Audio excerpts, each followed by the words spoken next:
but I also want to restart.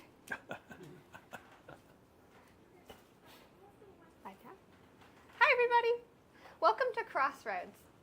So today we are here live in Cross Labs HQ in Kyoto. And we're very excited because we have an exciting speaker here today, and we're going to have an exciting discussion because we also have a whole room full of students who are joining us here live. They are also enjoying a delicious lunch, and we have all sorts of exciting activities.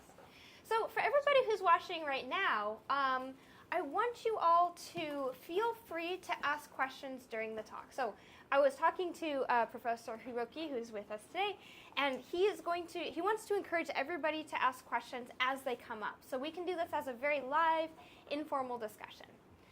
So before we get started, I also need to say thank you to everybody who is contributing to the production of this amazing series.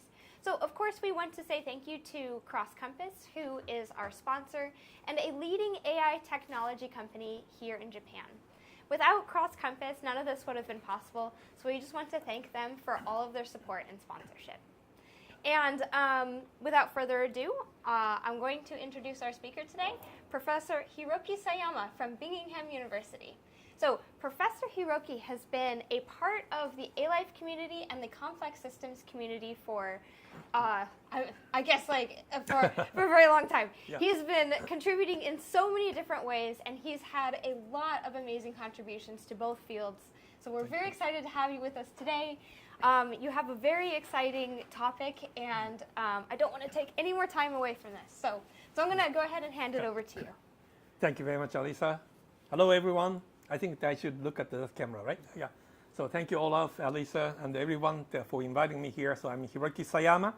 And actually, I was not preparing this talk until last week when Alisa and I met at the conference. So she kindly invited me. So I'm basically recycling some of the material I presented a couple of years ago. So if you have attended my previous talk, I think it was 2 years ago back in the University of Vermont, please bear with me. The most of the material, although a little bit of update was applied. So this is a very quick and rough historical overview of how artificial life researchers have created evolutionary systems using the very unconventional approaches other than the typical mainstream optimization, evolutionary computation type of approach. And please stop me at any time. If you have any questions in person, online, I'd be happy to answer questions in the middle at any point. Because I prepared the slides like 77 slides, I'm not going to go through every detail. So I will probably skip the many of the details in the very short period of time, so that I can still give you the overview. All right, so let's begin. Takes some time. Okay, is it reflected? Yes, there you go. A couple of seconds of delay. So first thing first, I'm not going to talk about evolutionary biology. I want to make it clear. So how to make things evolve is like how to fly the artificial object. So we have airplanes. The mechanisms that are used in the airplanes are completely different from how the insects and birds are going to fly. So even though we are getting inspired by real biological systems, we are not trying to mimic the exact same principle of the biological evolution. So this is completely different approach to understand and create evolutionary system. Okay, and the story always starts with this guy. I hope that some of you can recognize this face, right? John von Neumann, right? And he is one of the biggest names in the science, engineering, and political science or politics even over the last century. So he made lots of contribution to a wide variety of areas: physics, mathematics, social sciences. But when it comes to the artificial life research, I'm going to define it later, he is often considered to be the founder of this field. Because later in his career, he was very much interested in this big question. You look at the biological systems, complexities of the evolving entities kept increasing over time, over billions of years. Initially, the very simple unicellular bacteria they evolved into like a humans, even more complex animals and plants, etc. So there is a continuous increase of complexity. And yet, if you look at the engineered products, always the complexity decreases stepwise. You need to have the big factory to build a car, or if you need to have the sophisticated generative AI, you need to have the much, much bigger data set, right? Complexity starts very high at the beginning, and then over time, it actually step by step, it gets simpler and simpler. So that has been the big question that von Neumann wants to ask. Is it fundamental to biological system only, or can we create similar process in the human-made dynamical process by which you can observe the complexity increase over time? And his answer was yes. Yeah, simply put. And he didn't really complete this work during his time, but he first proposed a conceptual framework that if you have a system that can reproduce its own copy by having these details, I'm not going to the detail, but you have the unit that reads the instruction and executes whatever is written in this instruction. And the B is the exact copier of the instruction given, and the A and B are coordinated by coordinator C. If they're working together, you can at least create the artificial system that creates the exact copy of itself. This is called the self-reproducing automaton. It's a crazy idea he came up with in the early 40s, 1940s. Later, he actually created a more concrete example I'm going to mention. Alisa knows a lot. Yeah, and he mentioned that if this is actually built as an engineered product, and if you introduce a little bit different information to the instruction, then this machine can, supposedly create something different from its own, right? And if this includes more complex instruction added, then this is a natural representation of artificial system producing more complex products than itself. So this is a conceptual design he mentioned, and this is also the remark that he mentioned in the 40s. If there is a change in the description, the system will produce not itself but the modification itself, blah, blah, blah. And he even mentioned that the lethality of mutation. Most mutations are lethal, but some of them may not be lethal, so that it can create inheritable mutation down the road. And one thing I have to mention here, this is before the discovery of DNA. So that early time, he already was thinking about the inheritable mutation that create continuous complexity increase. And in the following part of this talk, I just want to highlight a bunch of different approaches taken by researchers in artificial life, covering self-reproducing automata, directly coming from von Neumann's research, as well as more like evolving digital creatures, cellular automata research, and some of my own approach called swarm chemistry.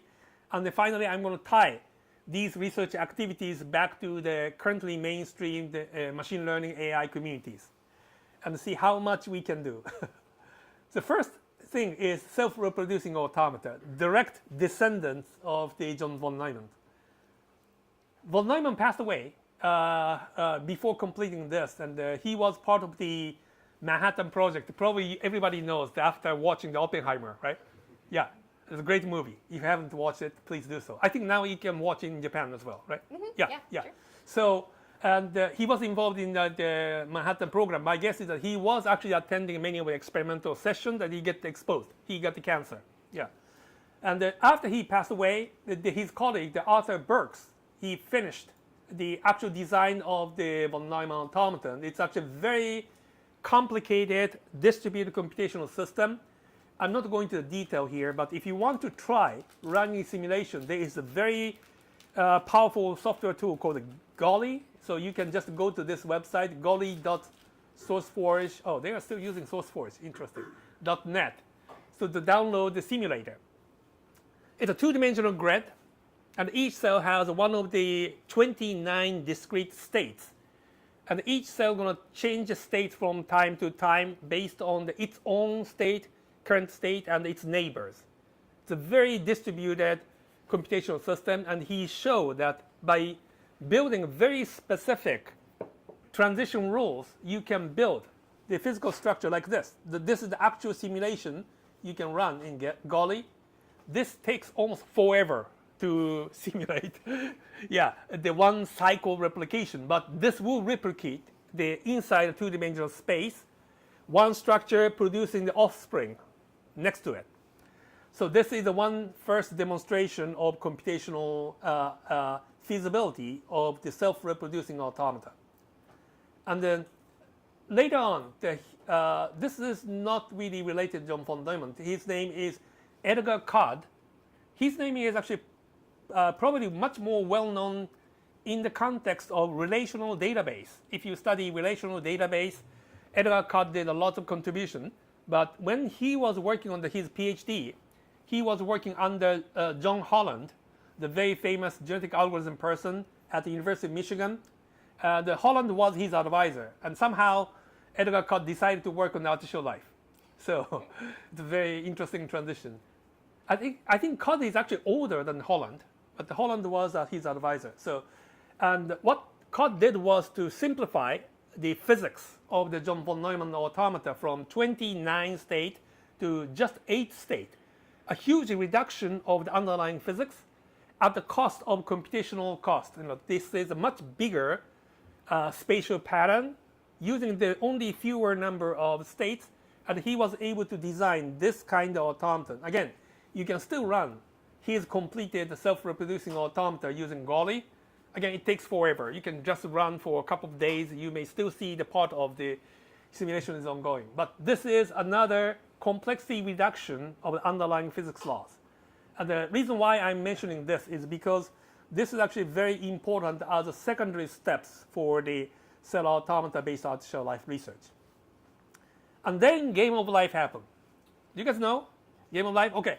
So then I don't really have to run this. And the John Houghton Conway, in a kind of different way, the publicized the idea of cell automata, right? This is drastically simple, just 0 and 1, 2 states. And you look around the 9 neighbors, including yourself, and then using just these 2 rules. The rules are very simple and somehow interpretable from a biological viewpoint. If you are currently active as a live cell, you need to have the appropriate density of the neighbor cells to continue to be alive. Otherwise, the overcrowdedness or just the too few neighbors, you're going to die. That's all, right? And then this has been shown to be computationally universal. Even such a simple cell automata, you can run any kind of Turing computation possible if you have enough space and time. And then there's lots of research already done. And then the software I mentioned, Golly has thousands of patterns and interesting phenomena already included. So you can just melt your time. You must be very busy here in doing the internships. If you want to consume your weekend, just go to Golly and play with the Game of Life. You can easily spend 2 days for nothing. Yeah, this actually popularized the key idea of cell automata quite a lot. And then there is one person who gets inspired, particularly by those 2, the Codd cell automata and the Game of Life. His name is Christopher Langton. He is considered to be the founder of the Artificial Life as an academic society. He took the cell automata, the only one part, and then created this tiny organism. Maybe I can just run it here. I have Golly working here. Okay, here you go. This is Golly. Sorry for people who are online. This may be a little bit too much for the bandwidth. So you may not see the clear animation, but I can show you the actual loops here. Yeah, many of the patterns are already built in. So here you go. I'm going to turn this off. Here you go. This is how Langton's loop is going to operate. You clearly see the red structure. That's a body. And inside that structure is the sequence of signals floating around. I can just turn on this is how it looks like. Information is circulating inside the body of each organism, and then that information is split and made a copy, one going forward to the, I would say, the arm or some kind of the appendage that the organism has. The other is circling back. And his argument was that if the information contained in the organism is used in both replication, the inheritance of information, and also the translation to the physical structure, like the structure is being created at the tip of the arm, then this is conceptually capturing the same way the information is utilized in the biological organism. And this is called the very famous the Langton self-reproducing loops. And yet, this is not evolving. Yeah. It simply creates this little, very symmetrical looking cluster of dead bodies. It's kind of like growth of coral reefs. Although Langton said in his work that he was clearly thinking about evolution when he was building this. This is an excerpt from one of his papers. If you could populate a large area of space using this kind of cellular automata model, and at least a portion of description that calls for extra machinery, then we would have all the raw material necessary for natural selection to operate, blah, blah, blah. He was definitely trying to create the evolution process, although this model itself does not show the evolution. So far, so good. Any questions? Oh, good. Yeah. It's fun research. And then he created, the phrase called artificial life. So he defined this field. By the way, this is the academic field. Olaf is the president. I am the vice president, happen to be.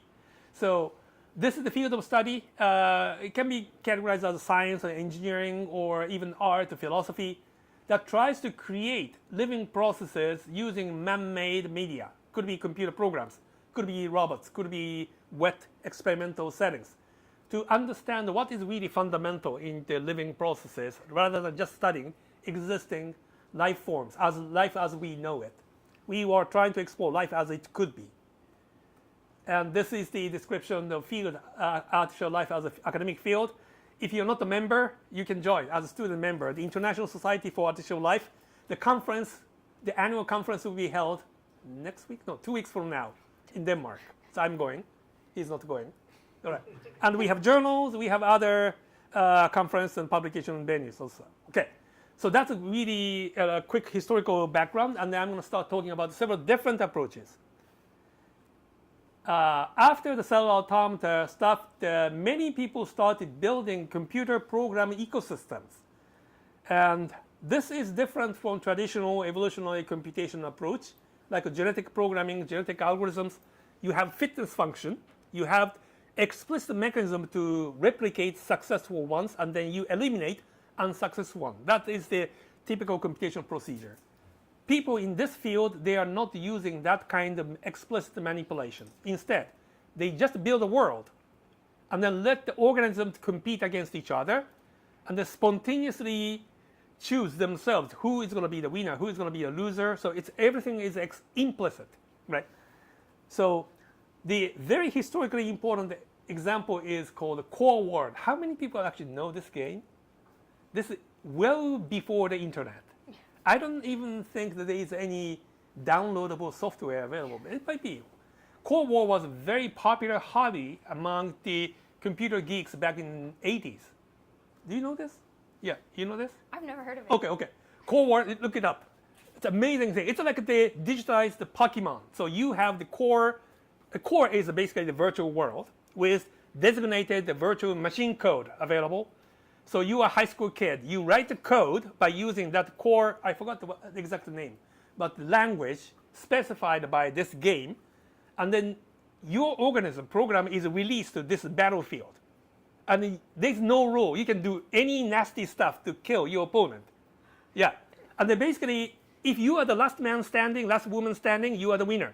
So it's a very nice computational hobby that was very popular among all the geeks back in the 80s. Unfortunately, I didn't have access to that stuff, because I was just growing up in Japan, in rural Japan. There was no internet.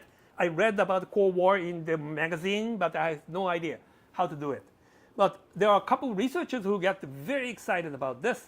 One is Steen Rasmussen. He's actually a very well-known biochemist, but he was actually working on this project called Core World. And another more famous one is called Tierra, so you can look it up. Tierra is created by biologists named Tom Ray. Both of them are actually very active artificial life researchers. They get inspired by this, young kids' hobby, Core World. They actually built a very detailed evolutionary system, basically borrowing the same idea, but investigated biological evolution by using those. And especially one famous example of how surprising such implicit evolutionary system can do is that this is an example they reported by Tom Ray in Tierra. this is a very simple replication program. I don't think you can see the details here. But this is the ancestral organism he released in the empty space. Over many generations, spontaneously, there are the descendant of this ancestor that actually gets shorter. So shorter program means a faster replication. They actually have the advantage.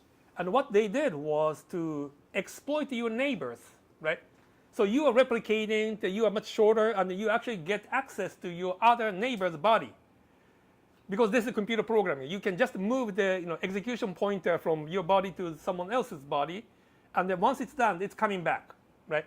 So this is called parasite, and this spontaneously evolved without any instructions. And what's interesting more is that after the parasite became very dominant in this Tierra world, the hyperparasite also emerged spontaneously. Again, nobody was designing it. What hyperparasite does is to exploit the parasite who is exploiting normal people by receiving parasite's life, because parasite always send the execution point to someone else's body, and then this hyperparasite refuses to return it back. You know what I mean? So parasite hopes for you to execute my own replication, but once I give my life to you, you keep my life. So you have two lives. So you replicate yourself. So this kind of the exploitation of exploiters happened all spontaneously. So that actually made a big shock to artificial life research and the computer science community in general. Look, unplanned, unintended evolution is possible, even the entirely human-made, the evolutionary system. And that inspired lots of other researchers to build something similar. Avida is a very popular computation platform. It's still very well maintained. You can download, created by Chris Adami and Charles Offrier and many other people at the university, Michigan State University. Polyworld is created by Larry Yeager. So he was the Apple engineer, but he's now, I think he's more or less retired. Amoeba, Gab, so these are also similarly created implicit artificial evolutionary digital creatures ecosystem. So it is possible to create spontaneous evolution in those cases. None of them have any predefined criteria. Success is determined entirely spontaneously. In that sense, this is a true natural selection, right? Even though everything is taking place in the artificial system, selection is natural, just like how things go in the real biological system. And this is my favorite example. Maybe you have seen this before, and people who are familiar with ALife, this is actually classic that everybody should know. Carl Sims, the computer scientist, I think he was back in Boston when he was working on it. In 1994, he built a very detailed pseudo-physics simulation of the blockies, the virtual creatures made of blocks. What you are seeing here is a result of this evolutionary selection. He applied explicit fitness, like how fast the organism can walk or swim, but the encoding was entirely based on the implicit developmental process. You have genome, you have neural controllers, and then the organism is going to develop based on the very simple genetic coding. And then you can start seeing some real animal-looking behavior. And I'm going to skip over to the future parts. So this is my favorite. So now the rule is different. So the winner of this two-organism competition is the one who is going to be touching in the object placed at the center, right? If you keep touching that object longer than your opponent, you are the winner. You're going to be, selected as a parent. Over many generations, you start seeing some very weird-looking behaviors, like I think we're going to start seeing some kind of bullying or hoarding like this. This never ages. So it's so funny to see that those intentions, almost like a cognition and intention, emerges in the completely brainless. Of course, there are some kind of neural networks involved, but everything is spontaneous. You can understand their behaviors and intention just by looking at those movies. And this is one example of the typically called adversarial attacks, right? So if you are familiar with computer science, you may have heard about the GAN, generative adversarial networks. This became popular in 2014, but the original idea of co-evolution of the two competitors was already there back in the 1994. Letting two artificial systems compete against each other, you start to see many non-trivial behaviors happening. And this system has been expanded by Takaya Arita and his team at the Nagoya University, about 30 minutes from here. They made even an entire ecosystem in which the blocky organisms are going to be spontaneously evolving. Okay, I'm aware of my time. Okay, so this is done. Now coming back to the von Neumann's original idea, he was trying to create an artificial evolution system in cellular automata. How to create evolution in cellular automata? There are several early attempts made by Neil Baucheri, so he is often considered to be one of the first who conducted artificialized simulation in computers. His cellular automata was more or less like this kind of bunch of numbers, and putting a lot of the arbitrary rules, he was able to discover some patterns replicated over time. So in this chart, space is displayed across the horizontal axis. Vertical axis shows time. So initial pattern placed here will be replicating over time. So this is one of their early attempts, done in 1950s even. It's a very, very early work. And some other people get inspired by John von Neumann's work. Like Vitani, he designed a very complicated von Neumann-like cell automata that reproduces sexually. Two organisms working together to produce one offspring. And yet, none of them still evolved. Okay. And I would say the very first evolving cell automata would be attributed to James Regier and Huishen Chou. They were at the University of Maryland in the United States, and they introduced death in cell automata. So this means that if something happens in space, there is the specialized state emerging in the cell automata, and that's going to propagate through spatially continuous structure to eliminate unnecessary structures. And is there any questions I should address? Yeah, I'm just checking. Yeah. Yeah, I don't think there's any questions. Okay. No questions so far. Okay, Yeah. good. I'll check this slide out too. All right. So this implies that we really need to have a death as part of the physics rules in the artificial system. And this was actually part of my master's thesis when I was still working on master's degree. And there's even the more recent paper published by Josh Bungard and Sebastian Ricci about the importance of death for the evolutionary generation new stuff, right? So everybody is destined to die, but don't worry, death is good. Okay, all right. And that's how I get my PhD back in 1999 and 1998. I finished. So I was the only one who is working on artificial life in the University of Tokyo Computer Science Department. Nobody actually worked on ALife. What I did was to create this system called the Evoloop.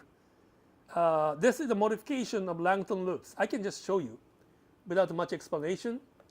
Here you go, loops. Luckily it's already built in golly, here you go. Yes. Maybe I can just try it this way. Run. The behavior looks pretty much the same as a Langton self-reproducing loop, but the details matter. The state transition rules are redesigned so that it can be very robust against undefined situations. I'm going to speed this up. Okay. And you see, okay, now I'm going to zoom in. There you go.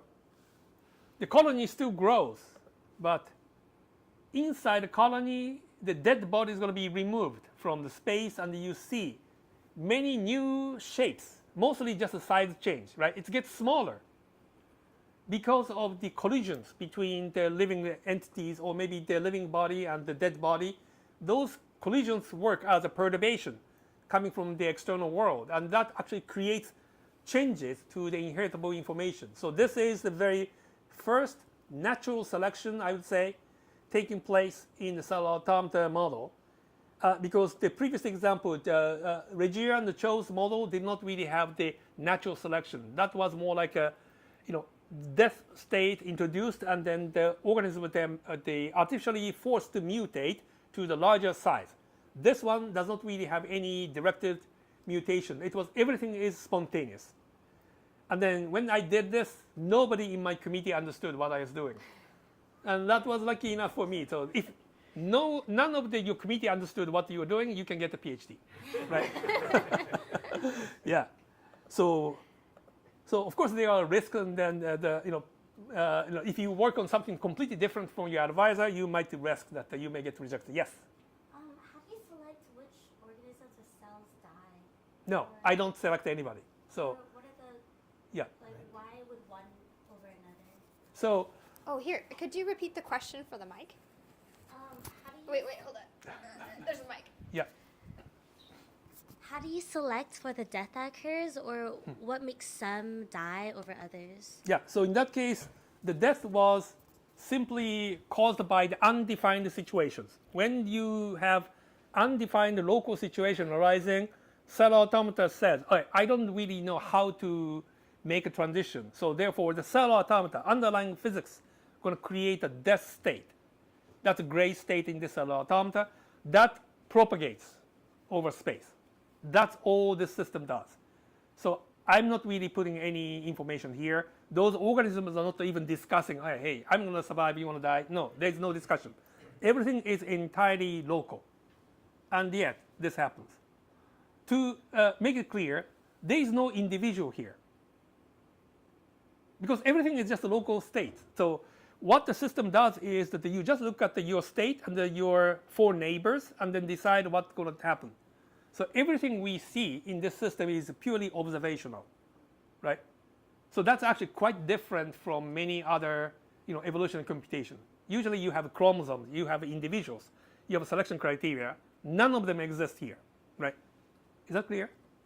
Yes. Yeah. But I can even mention that real physics is the same way, right? We are using molecules and atoms, and every part of your body is simply following the physical chemical rules. We don't exist. But somehow, you feel that you are conscious, you have the intelligence, you recognize other human beings are other human beings. That's purely observational. The same thing applies here. This might be confusing. Sorry, you don't exist. I don't exist. Nobody exists, right? All right. Kind of Buddhism. Okay, and then I know that I'm running out of time, so here. No, it's okay. Yeah, so. Okay. So a couple additional, the extension. Chris Nehanev, he is a very well-known artificial life researcher. He actually extended this to the asynchronous cell automata, so that the cell automata does not have to be updated simultaneously. And I also did, I got a little bit older. When I was still working on the University of Electrical Communication, I also extended this cell automata to include different kinds of interaction between organisms. Again, this is all just redesigning underlying physics. So it turns out if you can make the cell automata to be more ecological, like deflecting, this is actually the role I prefer. Nobody can have to die. So if the 2 structures hit against each other, you can just preserve both of them. And this actually creates more diversity in the ecosystem. So this was published in 2004. Other people, Chris Salzberg and Anthony, they introduced diseases. Yes, question, yes. Yeah. In the deflecting system, does death still occur? If It does occur. It does occur. What conditions does death occur Yeah, under if it's not the same as the previous question. same? So Oh, when okay. state transition rules cannot really find the next value, they're going to start creating the death state. But we just applied a little bit more patches to the state transition rules. That 2 structures hit together, the arm going to disappear, but both of them tries to continue, but not always. Yeah. Thank you. Okay. Thank you. The good question. Yeah. All right. So the introducing diseases also promotes the diversity as well. Yeah. And this is actually one fun stuff. So this is Chris Salzberg. He's now at the Hakodate. He's the IT engineer. So he did look into the more details of this system. And I can just run the simulation here. He conducted some serious system biology. So this is the actual simulation running in my laptop. Let me just make the system size bigger. Okay, here we go. I'm going to run. again, just a typical self-reproducing loop cell automata developing this. This is a real-time simulation going on here. But what's displayed on the right is the observational result of analysis. You can scan the entire space, every frame, identify which part shows the living body, and once you find the living body, you can scan the genetic information, genetic sequencing, how many of them actually have that many population, and what is the detail. And you can see some genetic detail even from this simple cell automata. So this illustrated that even such simple cell automata system, there is a lot of genetic diversity. And this is actually a very small simulation. If you expand it to much, much larger size, the diversity is going to be much, much bigger, right? Did you study the Microphone. phylogeny? You go. Did you draw the phylogenetic tree? Yeah, we of did this? it. Yeah. We did it here. So Amazing. actually, already on the beginning of this, we already did it here. But we actually have lots of the analysis like this. So by the way, this is all the macroscopic patterns. Each diamond shows how the growth pattern looks like. And then there's a lot of diversity. Even though the loop itself is just a typical loop, there's a lot of the macroscopic diversities of the phenotypes, larger phenotypes. So this is what Chris Salzberg discovered. And he also did a really detailed genetic phylogenetic analysis. So this is showing how the mutations are going to create a new species. And in this case, it's a 2D arbitrary visualization space. Well before the AI, the t-SNE was a thing. So each circle represents one particular genotype and how the mutation transitioned one type to another. So this was, showcasing how the evolution transitioned from this ancestral type all the way, exploring a lot of genetic types, phenotypic types, and eventually they're going to settle down in this part in the latent space. Okay, so this was done, and we also did some interesting genetic sequence analysis. Under certain conditions, the evolup, even after they get evolved to the very small species, they kept improving the details of the ecological strengths, and the types keep changing like this. The ABC, some types can come back. So this is what's happening even between the competition of very tiny small loops. So cell automata turns out to be much more complicated than what we initially thought.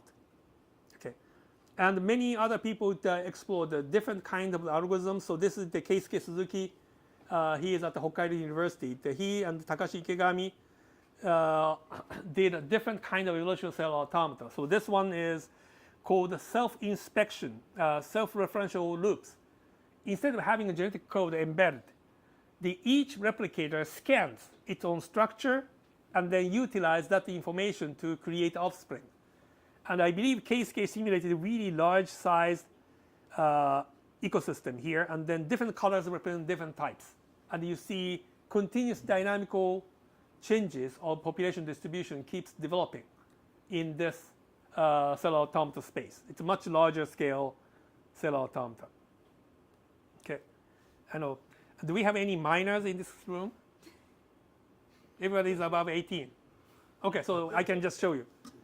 Yeah, even the Chris Nehanev and Nicholas Olaf, they actually made an evolup to have sex. Yeah. So in this case, two structures collide together. They exchange genetic information so that the parent's genetic information can be mixed up with another parent. So this is called a sexy loop. So they published a couple of papers. They even tried simulating that sex gene in the population. They showed under certain conditions, the sex can remain in the population without getting eliminated.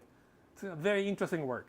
Again, whatever you see here is purely observational. There is no organism, there is no fitness, there is nothing. It's just a pure underlying physics rules. Okay. And a little bit quieter 2000, there are a few research in cell automata, evolutionary cell automata, like introducing the arbitrary mutation to von Neumann cell automata, and also some other work done by Ferdinand Pepper, he's also in Japan, and his team about loops that adapt to the physical constraints outside. But those are pretty much it. And yet, now cell automata is getting really popular again. This is the picture I took last year from the ALife conference in Sapporo, and thanks to Alisa. Alisa is one of the people who actually introduced the open-endedness concept to cell automata. You can explain it more later. But she tried several different conditions about the environmental dynamical processes, how this is going to influence the open-endedness of emerging pattern. Please correct me if I'm wrong. Yeah. Okay. So this ignited the many open-ended researchers coming back to the spatially distributed evolutionary systems. And it's getting really, really popular now thanks to continuous cell automata models. Some of you might have seen this work. This was done by researchers at Google together with Michael Levin that we discussed earlier. So they created a neural network-based cell automata. It's a convolutional neural networks, but it remembers some patterns that are pre-trained for. And then you can just play with it. So Neural Cell CA, published in the 2020, I think 2021, 2020, in their blog. And you can disturb those patterns, going to spontaneously recover the same pattern, again, using the predefined cell automata rules. And there are many other people who study the continuous cell automata rules, like Bert Chan. He's also in Japan. As you see, Japan is now the center of artificial life research. I wish I get a job here. So linear is another very famous continuous cell automata models. Many of them actually try to create evolution. And then one name I should mention is Lana Sinapayan. She's actually here in Kyoto, right next door in the SUNY CSL Kyoto office. She recently published a paper about using neural CA to represent the inheritable mutations. Over many generations, these cell automata may be able to show different things, like here. This is the self-replicating patterns, and yet, so how much change is going to be preserved over many generations? She's actually using neural CA to study that kind of inevitable evolutionary process. It's getting really, really popular. Okay, I know that I'm running out of time. I'm going to just mention one additional category of the effort using swarms, and then I'm going to stop. Okay, there is a subfield called artificial chemistry in artificial life research. People try to use much smaller entities to simulate the dynamical self-replicating pattern, like this one. So here, this is done by Tim Hutton in the UK. This is called the squirm number 3. You see chemical bonds simulated in the virtual chemical system. There you go, cell split, right? Information is contained as the sequential structure inside each membrane structure, and then eventually, by taking lots of nutrients from outside, that information gets extended, and eventually it's going to create a membrane split. So this is a typical approach in the traditional artificial chemistry. And I decided to remove that chemical bonds. Maybe we can just use the swarms, right? The entities that are swarming together, they can be used as a chemistry basis. So this is called swarm chemistry. We published the first paper, so you can try it. This is the real-time simulation. Here you have a bunch of swarms. Maybe I don't really like this. You can kill. What happens if I blend this and this? The mixture is emerging here. Maybe I want to include more flour than salt. So it's kind of putting in lots of the ingredients. You can mix them together to see what's going to happen, right? And depending on your preference, maybe I can just mutate this. Double-click mutation. It's not so interesting. I'm going to kill this.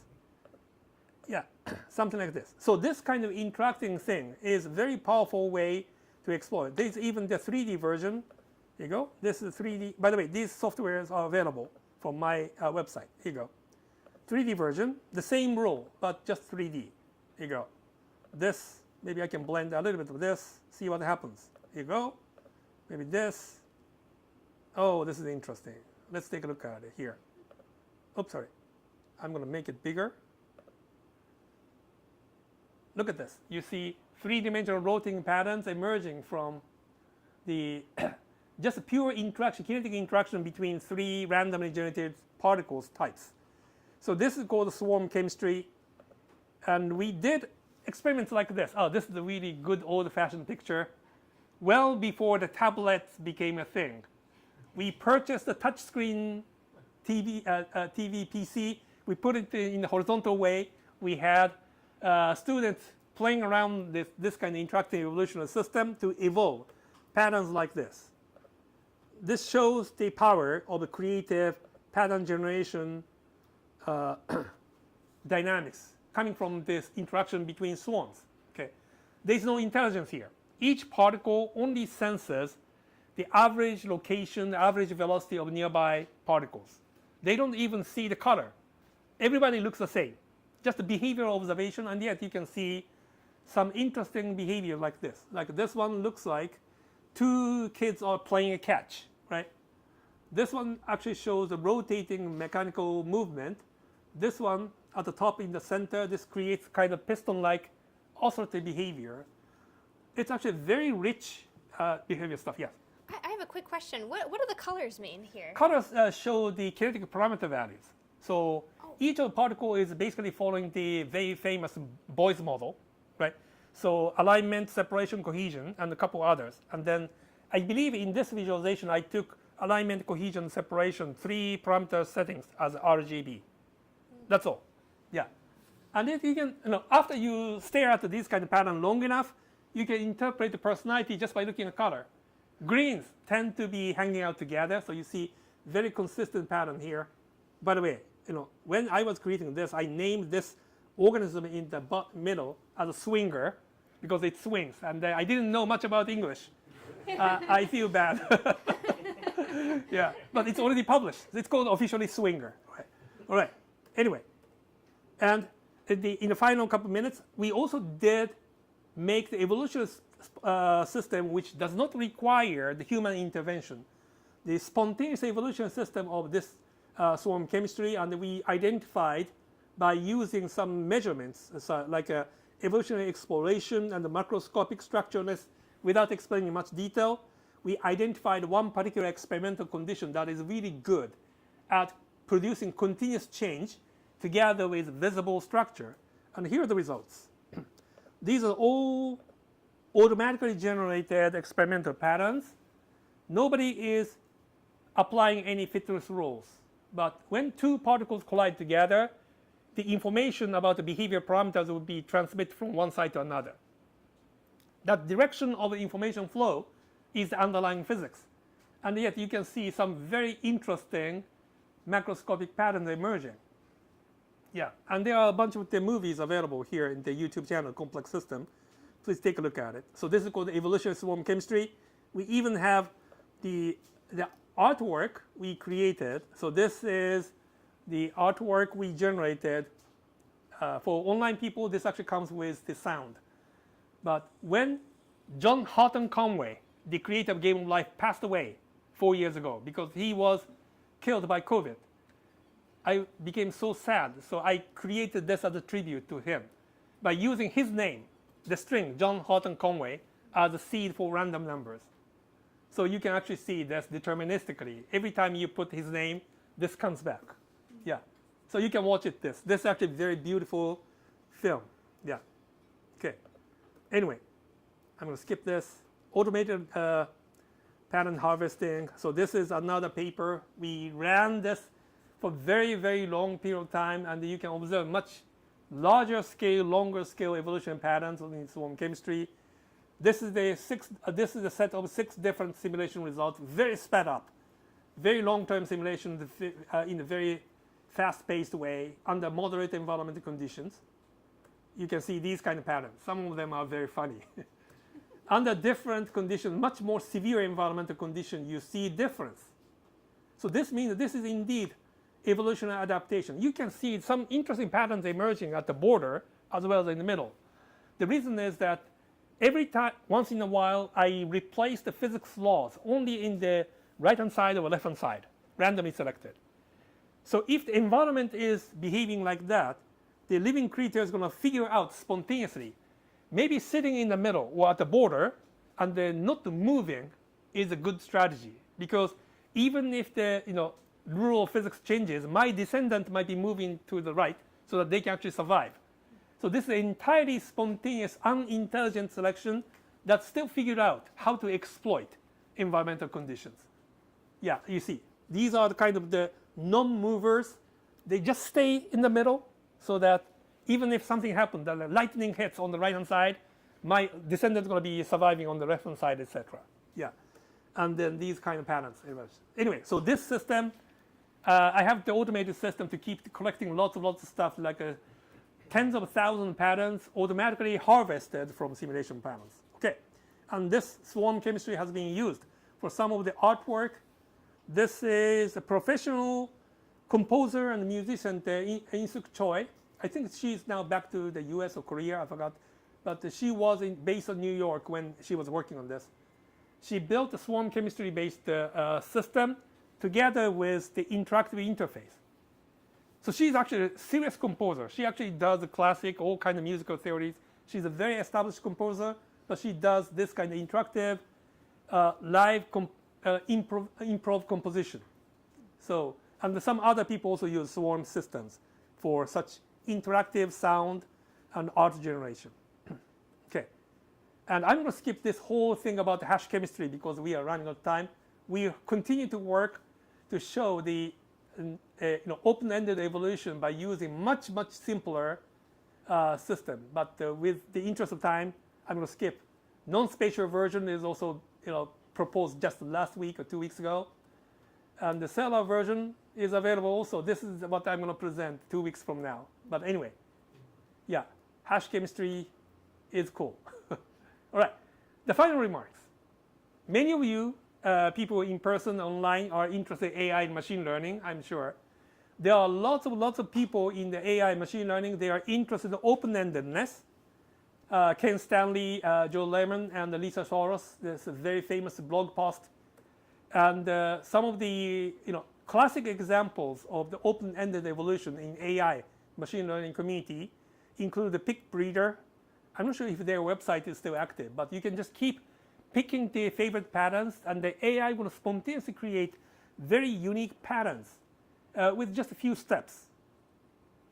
There's another technique called novelty search, again proposed by Ken Stanley's team. Instead of trying to optimize towards certain criteria, you can build an AI system that tries to diversify or maximize the distance of a new solution from all the existing proposed methods. There are lots of technical details, but you can include this kind of approaches to your product to maximize the diversity of solutions. And also another interesting connection between the current ALife and the modern day AI and machine learning is the architectural similarity.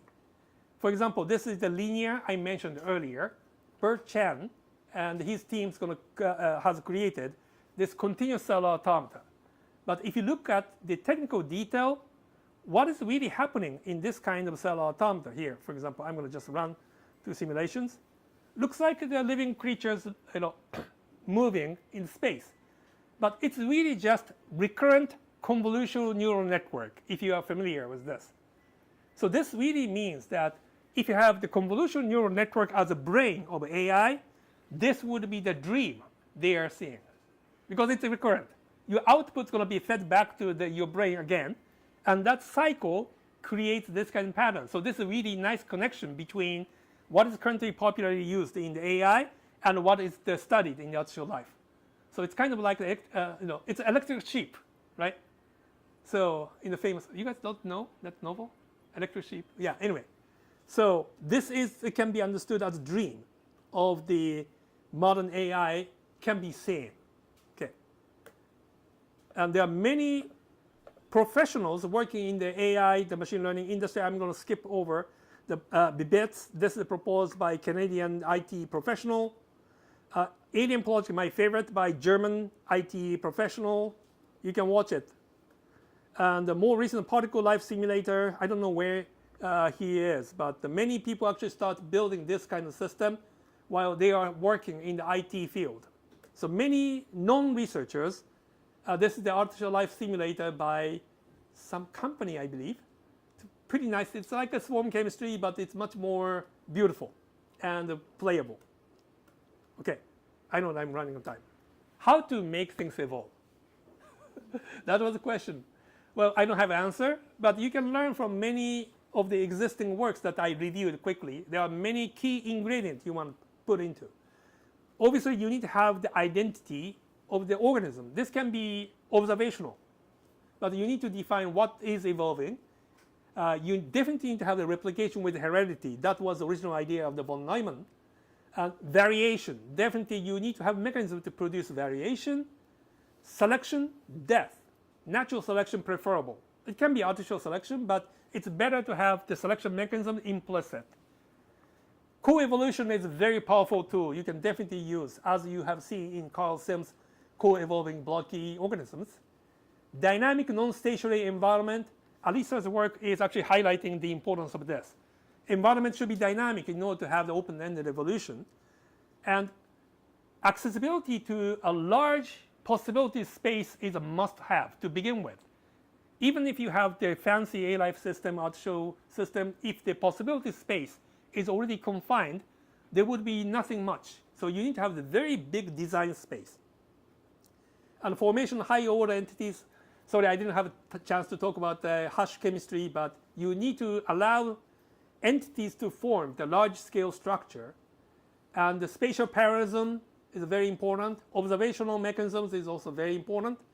But the final message, you need to have fun. That's how the John Horton Conway came up with the game of life. It's just his hobby. And we really need to have a recreational spirit and entertainment-oriented mindset in order to create an evolving system. And this does not really get limited to artificial life. You can talk about the social process. Tokyo has election, but election is a terrible system for us to make a decision, right? It's just choices. You thumbs up, thumb down from the United States. We're going to enjoy lots of their stuff from now on to November. Oh my God, yeah.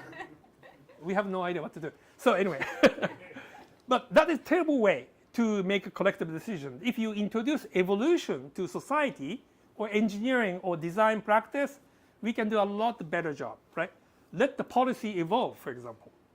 Let the artwork or the engineering design evolve. That's going to be a huge opportunity for technologists, engineers like you guys to make a real contribution to society. So it's not just a pure hobby artificial life. Okay. With that, I'm going to stop. The final picture. Von Neumann's ambition was to build a physical thing evolving in our space. Nobody has done this yet, but it's called kinetic self-reproducer. Maybe some of you might actually create one in the future. Thank you very much. 1 minute left. Perfect. Oh, thank you so much. That was fantastic. And maybe, I don't know if, I'm going to see if there's questions in the Slido, because there was a few, there was one or two. Do you have time for like one or two questions, maybe? Yeah. Okay. Let's see. More than one or two. So Okay, perfect. Also in the room. Yeah. Yes, of course, and anybody in the room, if there's any questions too. Oneris has one, so I'll do that, and then I'll get to somebody in the room if anybody has one. So Oneris asks, how come the 3D game of life is not a thing? He'd like to have it that he would like to have it as an old pipe windows background. Remember the old pipe windows? Yeah. So I think it is a thing, because I'm not really covering all the literature of the game of life, but I'm sure that there are lots of cellular automata hobbyists who design the 3D version of it. It's simply just that exact same rule does not work. 2D and 3D, there are so many differences. So therefore, we may not be able to see the exact same pattern if you adopt the same idea. But I'm sure that if you look a little bit deeper, there are 3D versions. Actually, there's one. In my previous life in the University of Electrical Communication, one of my students actually built the interactive game of life in the 3D version. So there is one. Yes. Oh, nice. Yeah. I have the understanding that you introduced the concept of death to artificial life. Yes. It was very interesting for me. Then if you make an analogy between birth and death in the view of the artificial life, how you see that, analogy between these two? I have a friend, we work together on some evolutionary computation research, and sometime he was talking that we should learn a lot from the nature mimicking things. He was saying even from God. Then he was telling, according to some Indian philosophy, God is the one doing 3 jobs. Yeah. Yeah, I know. Like creation, stabilizing, Yeah. then death. Yeah. So I'm very much interested in that part. If you can give more explanation. Yeah. Thank you. So, you were talking about the Shiva, Vishnu, and Brahma, those three gods in Indian philosophy. Probably he was talking. Yeah. Creation, destruction, and maintenance, right? So I think the birth and death are pretty much the same thing, in that philosophical framework. I'm not really a philosopher. I'm not a religious person, but the reason why the biological system do that is because they maintain a complicated information for the very long period of time without replication or the destruction would be impossible, right? So our genetic code or whatever biological information is chemically, physically not as robust as like a solid rock. Solid rock is actually very robust. It can stay for billions of years, but it's not complex enough to capture the information processing. So in order for complex entities like a biological organism to send the information for billions of years, the only way is just keep copying and then destroying the older ones. And then that also addresses the sustainability under the dynamically changing environment. If you are rock, you can survive for billions of years, but if the temperature changes, you just melt. That's it, right? If you are the biological entities that keeps copying and destroying the information, maybe the identity might be different billions of years from now. Maybe, sure will be different, but information will continue to flow, right? So that's how I see the birth and death, why we are adopting that kind of strategy. If that addresses your question. Yeah. Yeah.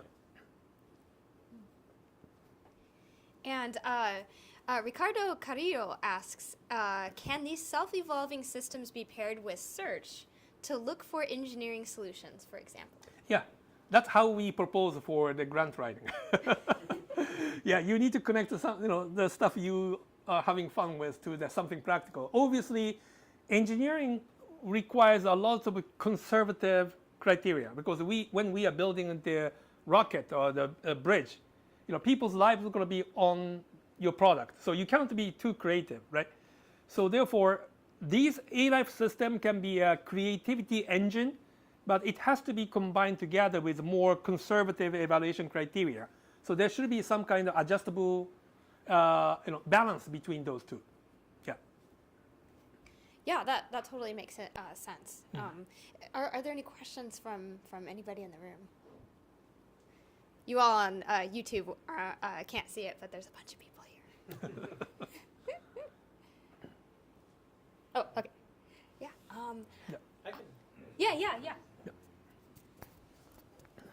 I guess, just a small thing is that a lot of, some of the work that I did for my PhD actually is inspired by this, and we just had a chat about that a bit earlier, but I guess in between the Evolup and the swarm chemistry stuff, and what we are getting to with more evolved, more complex and continuous cellular automata now. So my work was in neural boids, I guess, or we didn't have a name for it, but different names in different papers. But I guess, I find this very fascinating. I think there is a real plug in everything that is happening in collective AI or collective computation in general. I was wondering if you had wanted to comment a bit in that direction. What's future exciting areas of research for the future PhD students that are watching us? Like what's the amazing theses? The most top three topics that you would advise to go into. I wouldn't dare to comment on the modern AI because whatever you say is already obsolete, right? So, but this kind of collective system can be used in at least two different ways. One is just as a system alone. It can be yet another algorithm you're going to combine with the existing, deep neural networks or the evolutionary computation. You can combine swarms as a third algorithm and see how they're going to compare with others. And then you can even create a mixed algorithm. That's one way. Another is to use the swarm system, for example, as a meta-level mechanism to integrate collective AI. Here you have the bunch of the deep neural networks and producing a bunch of different stuff. They are using different internal parameters. Therefore, you can embed their each deep neural network stays to the one particular space in a meta sense. And then you see the swarm of networks evolving together, right? And then you can actually apply some kind of rules to coordinate what they should do. So for example, swarm is using repulsion, right? Repulsion is obvious. If two individuals come together, it's going to collide. The same thing applies to AI. If you have collective AI, if one AI is doing this, you don't really need to have another AI do the exact same thing. You want to push them away, right? That is actually interaction between different entities of AI. So that is another way to use a behavioral interaction between collective AI systems. I'm sure that when I said that, someone is doing it already. That's how crazy the AI field is. But that it would be the one possible way to create the ecology of competing, sometimes collaborating AI algorithms. Yeah. Again, I don't claim the novelty. I'm sure there must be someone in Google DeepMind or OpenAI. They must be doing this behind the wall, and we don't even notice. Very true. Yeah, and there's just a ton of different things that I think that researchers can take from everything that you've presented today. Artificial life is such a rich field with so many ideas that I think are going to become so popular in the next 5-10 years. I'm sure. And currently becoming extremely popular. So thank you so much for this fantastic talk.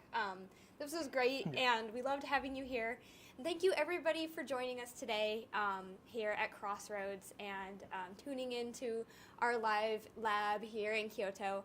And so, of course, thank you so much. And I also want to say thank you to Luke Kaspar, who is directing here directly from his laptop here, and he's doing all the camera work, so thank you so much for that. Again, thank you so much to Cross Compass for all of your support and all of your sponsorship. And thank you to everybody here. Thank you so much for giving your talk. One last thing, I say it every time, don't forget to like and subscribe so you'll be the first to see our next cool event. All right, that's it for today. Thanks, everyone. Bye.